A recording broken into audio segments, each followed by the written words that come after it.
Hello friends, now we are going to continue our topic congestive heart failure part 2.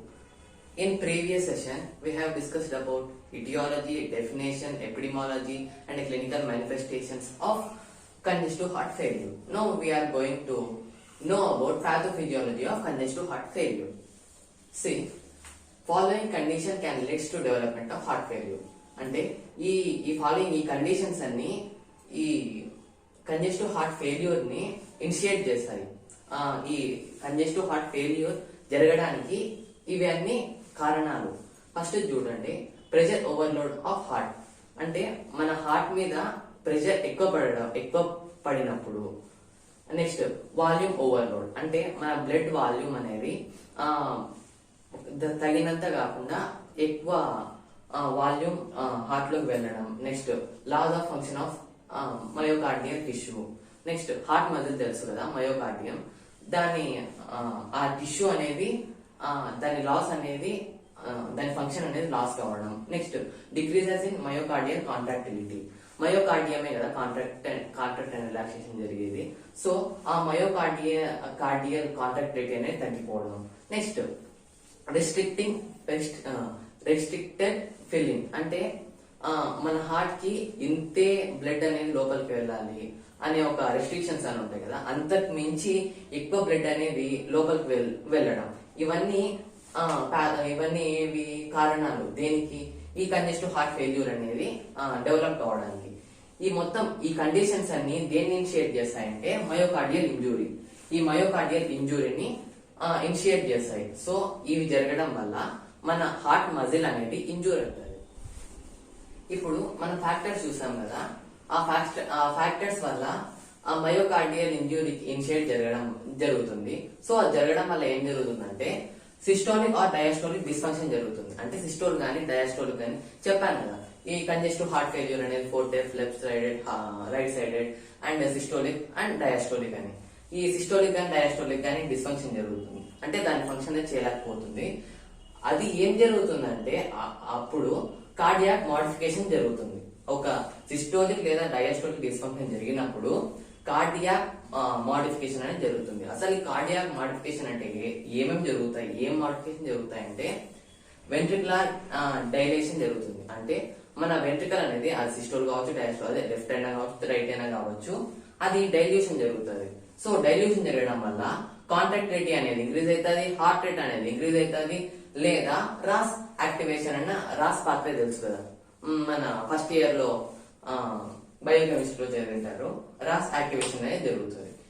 ఇది జరగడం వల్ల ఏం జరుగుతుందంటే కార్డియాక్ మోడిఫికేషన్స్ వల్ల డీకంపెన్సేటెడ్ హార్ట్ ఫెయిల్యూర్ జరుగుతుంది. అంటే దాని వరకు అది చేయలేకపోవడం. ఈ కార్డియాక్ మోడిఫికేషన్ జరగడం వల్ల దాని వర్క్ అది సరిగ్గా చేయలేకపోవడాన్ని డీకంపెన్సేటెడ్ హార్ట్ ఫెయిల్యూర్ జరుగుతుంది.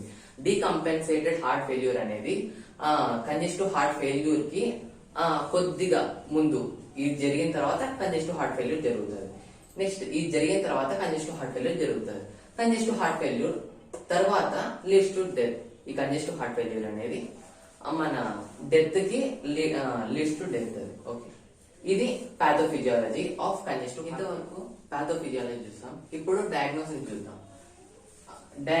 ఈ కంజెస్టివ్ హార్ట్ ఫెయిల్యూర్ పేషెంట్స్ ని ఎలా డయాగ్నోస్ చేయాలి, అసలు మనం ఎలా కనుక్కోవాలి అని చూస్తే ఫస్ట్ వాళ్ళ మెడికల్ హిస్టరీ చూడాలి. వాళ్ళ మెడికల్ హిస్టరీలో ఫ్యామిలీ హిస్టరీ ఆఫ్ సిహెచ్ఎఫ్, అంటే కంజెస్టివ్ హార్ట్ ఫెయిల్యూర్ పేషెంట్ ఉంటాడు కదా, వాళ్ళ ఫ్యామిలీ హిస్టరీ మనం చూడాలి. ఏమన్నా వాళ్ళ పేరెంట్స్ కానీ లేదా వాళ్ళ గ్రాండ్ పేరెంట్స్ కానీ ఏమన్నా కంజెస్టివ్ హార్ట్ ఫెయిల్యూర్ ఉందా లేదా అని చూడాలి. నెక్స్ట్ వచ్చి హిస్టరీ ఆఫ్ సివిఎస్, అంటే తనకు పేషెంట్ కి సీరియస్ ప్రాబ్లమ్స్ ఏమన్నా ఉన్నాయా అని చూడాలి. నెక్స్ట్ రీనల్ ప్రాబ్లమ్స్ ఏమన్నా ఉన్నాయా అని చూడాలి. లేదా CNS diseases, central nervous system diseases medications ఏమైనా వాడుతున్నాడా, వాటి హిస్టరీ చూడాలి. ఎందుకంటే అలాంటి డ్రగ్స్ హార్ట్ పంపింగ్ ని హార్ట్ బ్లడ్ పంపింగ్ ని ఆల్టర్ చేస్తాయి. సో దానివల్ల ఈ కంజెస్టివ్ హార్ట్ ఫెయిల్యూర్ అనేది జరగవచ్చు. సో ఇవి మనము మెడికల్ హిస్టరీలో చూడాలి. నెక్స్ట్ వాళ్ళ లైఫ్ స్టైల్ గురించి తెలుసుకోవాలి. Smoking, alcohol consumption, excess sodium intake, exercise. అంటే తను స్మోకింగ్ ఏమైనా చేస్తున్నాడా, లేదా ఆల్కహాల్ కన్సంప్షన్ చేస్తున్నాడా, లేదా తను తినే దాంట్లో సోడియం ఎక్కువ తింటున్నాడా, అదేమన్నా సాల్ట్ అలా. నెక్స్ట్ ఎక్సర్సైజ్ చేస్తున్నాడా లేదా అని తన లైఫ్ స్టైల్ ని చూడాలి. నెక్స్ట్ థర్డ్ వచ్చి ఫిజికల్ ఎగ్జామినేషన్. ఫిజికల్ గా తనని ఎగ్జామిన్ చేయాలి. ఎలా? పల్స్ రేట్ చూడాలి. పల్స్ రేట్ నార్మల్ గా ఉందా, ఆల్టర్ అయి ఉందా అని చూడాలి. నెక్స్ట్ ఎడిమా, లెగ్స్ లో గానీ ఆర్మ్స్ లో గానీ స్వెల్లింగ్ ఏమైనా వచ్చిందా అని చూడాలి. Next weight loss or gain, తను వెయిట్ లాస్ అయ్యాడా లేదా వెయిట్ గెయిన్ అయ్యాడా అని చూసుకోవాలి. నెక్స్ట్ డిజైప్నియా అంటే డిస్పెప్సియా అంటే తన డైజెషన్ ఎలా ఉంది, నార్మల్ గా డైజెషన్ జరుగుతుందా లేదా అబ్నార్మల్ గా ఉందా అని చూడాలి.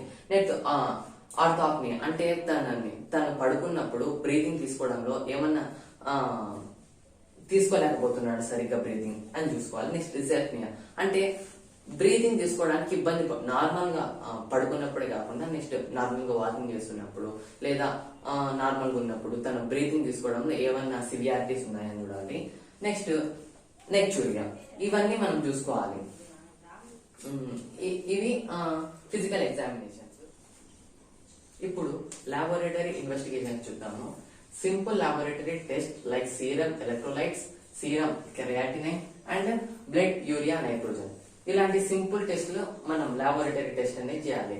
ఈ సీరం ఎలక్ట్రోలైట్స్ వచ్చి ఏవైనా సోడియం గానీ పొటాషియం గానీ ఇలాంటివి, క్లోరిన్ గానీ ఇలాంటివి ఏమన్నా ఇంక్రీజ్ అయినాయా లేదా చూసుకోవడానికి. నెక్స్ట్ సీరం క్రియాటినైన్ లెవెల్స్ ఏమైనా ఇంక్రీజ్ అయ్యాయని చూసుకోవడానికి. నెక్స్ట్ బ్లడ్ యూరియా నైట్రోజన్, ఇలాంటి సింపుల్ టెస్ట్ అనేవి మనం చేయాలి. నెక్స్ట్ ఎక్స్రే చేసుకోవాలి.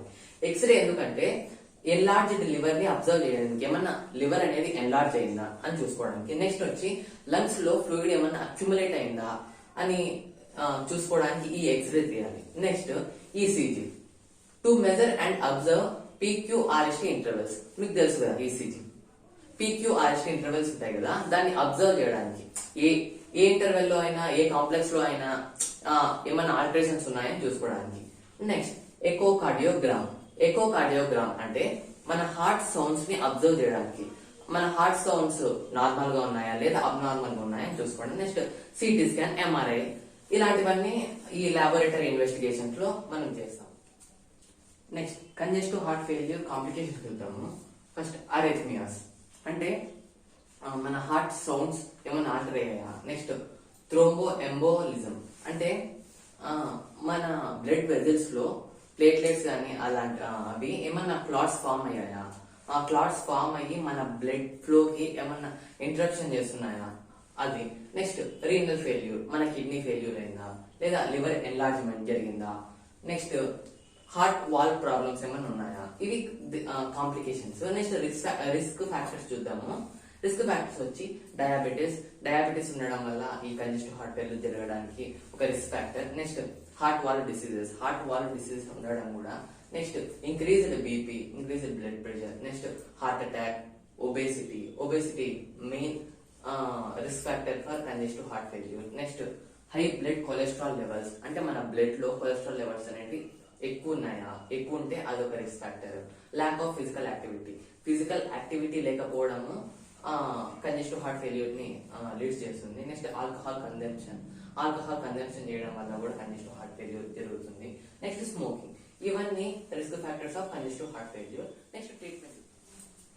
నెక్స్ట్ ట్రీట్మెంట్ లో first the non pharmacological treatment అంటే ఎటువంటి మెడిసిన్స్ లేకుండా మన డైట్ లో మన లైఫ్ స్టైల్లో మనం మాడిఫై చేసుకోగలిగిన ట్రీట్మెంట్ ఇది. ఫస్ట్ ఏంటంటే restrict smoking and alcohol consumption. Smoking గానీ ఆల్కహాల్ కన్జంప్షన్ గానీ చేసేవాళ్ళు అసలు దాన్ని రెస్ట్రిక్ట్ చేసేయాలి. Next restrict intake of salt, fats and cholesterol foods. మన ఈ కంజెస్టివ్ హార్ట్ ఫెయిల్యూర్ జరిగే వాళ్ళకు సాల్ట్ తీసుకోవడము అండ్ ఫ్యాట్స్ తీసుకోవడం, కొలెస్ట్రాల్ ఫుడ్స్ తీసుకోవడం రెస్ట్రిక్ట్ చేసేయాలి. Next reduces stress and get proper sleep. ఎటువంటి స్ట్రెస్ అనేది పెట్టుకోకుండా ప్రశాంతంగా నిద్రపోవాలి. Next regular physical activity at least 45 minutes per day. Regular activity ఏదో ఒక పని చేయాలి అట్లీస్ట్ 45 minutes అన్న, ఏదో ఒకటి ఫిజికల్ ఎక్సర్సైజ్ కానీ ఏదో ఒకటి. ఇది నాన్ ఫార్మకోలాజికల్ ట్రీట్మెంట్. ఇప్పుడు ఫార్మకోలాజికల్ ట్రీట్మెంట్ చూద్దాము. ఫస్ట్ వన్ వచ్చి ACE ఇన్హిబిటర్స్ అంటే యాంజియోటెన్సిన్ కన్వర్టింగ్ ఎంజైమ్ ఇన్హిబిటర్స్. ఈ యాంజియోటెన్సిన్ కన్వర్టింగ్ ఇన్హిబిటర్స్ ఏం చేస్తాయంటే, మీకు రాస్ పాత్వే తెలుసు కదా, రాస్ పాత్వే జరిగితే ఏమైతుంది, హార్ట్ రేట్ అనేది ఇంక్రీజ్ అవుతుంది. సో ఆ హార్ట్ రేట్ ఇంక్రీజ్ కాకుండా ఈ రాస్ రాస్ పాత్వే జరగకుండా ఈ యాంజియోటెన్సిన్ 1 నుంచి యాంజియోటెన్సిన్ 2 గా కన్వర్ట్ కాకుండా ఈ ఏసీఏ ఇన్హిబిటర్స్ అనేవి ఆపుతాయి. సో హార్ట్ రేట్ అనేది ఇంక్రీజ్ కాదు. Improves blood flow by vasodilation and decrease work load of heart. And అదే కాకుండా ఇది ఏం చేస్తుందంటే, మన బ్లడ్ వెజల్స్ ని అదే వాసోడైలేషన్ జరిపి బ్లడ్ ఫ్లో ని ఇంక్రీజ్ చేస్తుంది. బ్లడ్ ఫ్లో ఇంక్రీజ్ అయితే హార్ట్ అనేది ఎక్కువ ఈజీగా బ్లడ్ అనేది లోపలికి వస్తుంది. సో వర్క్ లోడ్ అనేది తగ్గుతుంది. ఇప్పుడు బ్లడ్ ఫ్లో సరిగ్గా లేకుంటే హార్ట్ ఏం చేయాలా, పంప్ చేయడానికి చాలా ఫోర్స్ తో పంప్ చేయాలి. ఎందుకు, మొత్తం అది బ్లడ్ సరిగ్గా ఫ్లో కావడం లేదు కాబట్టి ఆ బ్లడ్ హార్ట్ లోకి ఆ బ్లడ్ రావడానికి చాలా గట్టిగా పంప్ చేయాల్సి వస్తుంది. సో వర్క్ లోడ్ అనేది ఇంక్రీజ్ అవుతుంది. ఈజీగా బ్లడ్ అనేది హార్ట్ లోకి వచ్చేసింది అనుకో, ఈ హార్ట్ కి వర్క్ లోడ్ అనేది డిక్రీజ్ అవుతుంది. సో ఇది ఏసీ ఇన్హిబిటర్స్ యొక్క యూజ్. దీని ఏసీ ఇన్హిబిటర్స్ ఎగ్జాంపుల్స్ వచ్చి సెప్టోప్రిల్, ఎనలోప్రిల్ అండ్ రెసిప్రిల్ ఎక్సెట్రా. ఇవన్నీ డ్రగ్స్, ఏసీ ఇన్హిబిటర్స్ ఇవన్నీ. Next angiotensin 2 receptor blocker. కొందరు పేషెంట్స్ కి ఈ ఏసీ ఇన్హిబిటర్స్ ఇస్తే సమ్ ఏవైనా కాంట్రాఇండికేషన్ జరగవచ్చు, వాళ్ళకి ఈ డ్రగ్స్ అనేవి పడకపోవచ్చు. సో అలాంటి పేషెంట్స్ కి యాంజియోటెన్సిన్ 1 నుంచి యాంజియోటెన్సిన్ 2 కి కన్వర్ట్ అయినా ఈ యాంజియోటెన్సిన్ 2 రిసెప్టార్స్ బ్లాక్ చేస్తాయి. సో యాంజియోటెన్సిన్ 2 గా కన్వర్ట్ కాకుండా ఈ యాంజియోటెన్సిన్ 2 రిసెప్టర్ బ్లాకర్స్ అనేవి యూజ్ అవుతాయి. సో రాస్ పాత్వే జరగకుండా ఇవి ఆపుతాయి. ఎవరిలో ఈ ఏసీ ఇన్హిబిటర్స్ వేసుకోలేని వాళ్ళు ఈ యాంజియోటెన్సిన్ 2 రిసెప్టర్ బ్లాకర్స్ ని వేసుకోవచ్చు. People who can't tolerate AC inhibitors can take angiotensin 2 receptor blockers. Example, Lasartan, Telmisartan and Valsartan. ఇవి డ్రగ్స్. దేనికి, angiotensin 2 receptor blockers. Beta blockers. కొన్ని హార్మోన్స్ అడ్రినలిన్, నార్ అడ్రినలిన్ అనే హార్మోన్స్ ఏం చేస్తాయంటే, మన హార్ట్ ని ఎక్కువ ప్రెజర్ తో అండ్ స్పీడ్ గా కాంట్రాక్షన్ రిలాక్సేషన్ జరిగేలా చేస్తాయి. అలా చేసినప్పుడు మన హార్ట్ రేట్ అనేది ఇంక్రీజ్ అవుతుంది, బీపీ అనేది పెరుగుతుంది. సో ఇది జరగకుండా ఆ అడ్రినలిన్, నార్ అడ్రినలిన్ అనేవి యాక్షన్ చూపించకుండా ఈ బీటా బ్లాకర్స్ వెళ్ళి ఆ adrenaline and noradrenaline attach అయ్యే బైండ్ అయ్యే రిసెప్టర్ దగ్గరికి వెళ్ళి అవి బైండ్ కాకుండా ఈ బీటా బ్లాకర్స్ అన్ని బైండ్ అవుతాయి. సో ఆ అడ్రినలిన్ అండ్ నార్ అడ్రినలిన్ ఈ మన హార్ట్ రిసెప్టార్స్ మీద బైండ్ కాకుండా ఇవి ఆపుతాయి. సో ఆ అడ్రినలిన్ అండ్ నార్ అడ్రినలిన్ ని పని చేయకుండా ఆపుతాయి. సో అది ఏం జరుగుతుంది, హార్ట్ రేట్ ని స్లో చేస్తుంది అండ్ బీపీని రెడ్యూస్ చేస్తుంది. Example atenolol, propranolol, metoprolol etcetera. ఇవి beta blocker. Next diuretics. Loop, digital convoluted loop లో గానీ, ప్రాక్సిమల్ కన్వాలిటెడ్ లూప్ లో గానీ, లేదా లూప్ ఆఫ్ హెన్రీలో గానీ, అదే కిడ్నీలో, నెఫ్రాన్స్ లో ఏం చేస్తాదంటే ఈ డైయూరిటిక్స్ సోడియం ని ఎక్కువ బయటికి పంపిస్తుంది యూరిన్ ద్వారా. దీని వల్ల ఏం జరుగుతుందంటే స్వెల్లింగ్ అనేది తగ్గుతుంది. స్వెల్లింగ్ సో మన రిస్క్ ఫ్యాక్టర్స్ లో, కాంట్రాఇండికేషన్స్ లో, రిస్క్ ఫ్యాక్టర్స్ లో, నెక్స్ట్ మన డయాగ్నోసిస్ లో స్వెల్లింగ్ చూసాం కదా. సో ఈ డైయూరిటిక్స్ అనేటివి ఈ స్వెల్లింగ్ తగ్గిస్తుంది. ఎందుకంటే మన సెల్స్ లో గానీ ఎక్కడైనా సోడియం అక్యుములేట్ అయిందంటే ఆ సోడియం ఒకటే ఉండదు, సోడియంతో పాటు వాటర్ కూడా ఉంటాయి. సో దాని వల్ల సోడియం ఉండడం వల్ల, దాంట్లో వాటర్ కూడా ఉండడం వల్ల మన సెల్స్ అనేవి బల్క్ అవుతాయి. సో స్వెల్లింగ్ జరుగుతుంది. ఆ స్వెల్లింగ్ ని తగ్గించడానికి ఈ డైయూరిటిక్స్ వాడతారు. నెక్స్ట్ ఇనోట్రోప్స్. ఇవి ఐవి మెడికేషన్స్, ఇంట్రావీనస్. నెక్స్ట్ ఇది ఎప్పుడు వాడతారు, సివియర్ హార్ట్ ఫెయిల్యూర్ ఉన్నప్పుడు వాడతారు. దేనికి, ఇంప్రూవ్ హార్ట్ ఫంక్షన్ ని ఇంప్రూవ్ చేయడానికి ఈ ఇనోట్రోప్స్ అనేవి వాడతారు. అండ్ మెయింటైన్ బీపీ, మన బ్లడ్ ప్రెషర్ ని మెయింటైన్ చేయడానికి కూడా వాడతారు. Example dopamine, digoxin etcetera. ఇవి ఫార్మకోలాజికల్ ట్రీట్మెంట్ కిందకి వస్తాయి. Next severe conditions. ఇన్ని మెడికేషన్స్ వాడినా, ఫార్మకోలాజికల్, నాన్ ఫార్మకోలాజికల్, ఇవి ఏవి చేసినా కూడా ఇంకా అసలు ఇంకా ప్రాబ్లం అలానే ఉంది, ప్రాబ్లం తగ్గలేదు, హార్ట్ ఫెయిల్యూర్ జరిగిపోయింది. అలాంటప్పుడు ఏం చేయాలి అంటే సర్జరీస్ చేయాలి. ఏం surgeries? First one coronary bypass surgery. అంటే మన ఆర్మ్ నుంచి కానీ, లెగ్స్ నుంచి కానీ, లేదా మన చెస్ట్ నుంచి కానీ ఒక వెయిన్ తీసుకొని మన కరోనరీ సర్క్యులేషన్ ఉందన్నమాట. అంటే హార్ట్ మజిల్ కి సర్క్యులేషన్ ఉంటుంది కదా, సో అక్కడ ఎక్కడైతే బ్లాకేజ్ జరిగిందో, ఎక్కడైతే బ్లడ్ రావట్లేదో అక్కడ ఆ బ్లాకేజ్ జరిగిన సైట్ దగ్గర నుంచి ఆ అయోటాకి కనెక్ట్ చేస్తారు. ఏది? ఒక వీన్, ఏదో ఒక వీన్ మన ఆర్మ్ నుంచి కానీ, లెగ్ నుంచి కానీ, లేదా చెస్ట్ నుంచి కానీ ఆ వీన్ ని తీసుకొని మన కరోనరీ సర్క్యులేషన్ లో ఎక్కడైతే బ్లాకేజ్ జరిగిందో అక్కడి నుంచి ఆ అయోటాకి ఇంకా బ్లాకేజ్ జరిగినది అలానే ఉండిపోతుంది, దాంట్లో ఎటువంటి సర్క్యులేషన్ జరగదు. ఇప్పుడు మనం కొత్తగా ఈ లెగ్ నుంచి కానీ, చెస్ట్ నుంచి కానీ, ఆర్మ్ నుంచి కానీ తీసుకునే వీన్ ద్వారా సర్క్యులేషన్ జరుగుతుంది. అది కరోనరీ బైపాస్ సర్జరీ. నెక్స్ట్ వాల్వోప్లాస్టీ. అంటే మన వాల్స్ అనేవి బ్లడ్ పంప్ చేయలేక వాల్స్ నుంచి బ్లడ్ అనేది బ్యాక్ ఫ్లో వస్తుంది. అంటే పంప్ చేయలేక ఆ వాల్స్ నుంచి మళ్ళీ బాడీ పార్ట్స్ లోకి మన బ్లడ్ అనేది వెళ్ళిపోతుంది, సో స్వెల్లింగ్ జరుగుతుంది. అలా ఆ వాల్స్ అనేవి సరిగ్గా పని చేయకపోతే ఆ వాల్స్ అనేవి రీప్లేస్ చేస్తారు, కొత్త వేస్తారు, సో దాన్ని వాల్వోప్లాస్టీ అంటారు. Next ICDs, implantable cardioverter defibrillators. ఇవి ఏం చేస్తాయంటే మన ఎస్ఏ నోడ్ తెలుసు కదా, పేస్ మేకర్స్. ఈ ఎస్ఏ నోడే ఫస్ట్ మనకి హార్ట్ కార్డియాక్ సైకిల్ ని ఇనిషియేట్ చేస్తాయి. దాని నుంచి ఇంపల్సెస్ వస్తేనే హార్ట్ అనేది కాంట్రాక్షన్ అండ్ రిలాక్సేషన్ జరుగుతుంది. ఆ ఎస్ఏ నోడ్ అనేది పనిచేయక కంజెస్టివ్ హార్ట్ ఫెయిల్యూర్ జరిగితే ఆ ఎస్ఏ నోడ్ కి బదులు ఈ ఐసిడి అనే ఒక కొత్త డివైస్ అనేది మన చెస్ట్ రీజన్ లో పెడతారు, అది ఎస్ఏ నోడ్ లాగా పనిచేస్తుంది. Next heart pumps.